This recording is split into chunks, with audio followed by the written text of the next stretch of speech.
Hola, ¿qué tal equipo? Un nuevo video para nuestro canal, chicos. En esta oportunidad quiero mostrarles la L1300, la que tenemos acá. Esta L1300, chicos, muchos de ustedes me han querido preguntar, observen la marquita, me han preguntado cómo hacer para desbloquear este carro sin prender la máquina. Bueno, chicos, lo primero que debemos hacer es lo siguiente. Aquí en esta parte, ya que aquí tenemos, y esto funciona también para la T1110.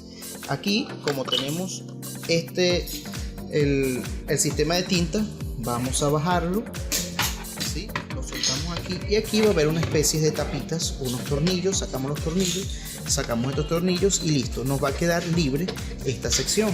Y aquí, chicos, observen, hay un orificio, ¿lo ven? Ese orificio tiene una especie de estría o de cruz y también tiene una flechita, que eso indica que vamos a hacer lo siguiente. Vamos a girar y observen cómo bajó ese plástico que está acá. Giramos acá y observen que ya nuestro carro está completamente liberado. Así que eso es todo por este video, chicos. Espero que les haya gustado. Está muy sencillito. Aquí metemos el desarmador, el destornillador, giramos en este sentido y ya nuestro carro está totalmente liberado. Eso es todo. Chao, chao.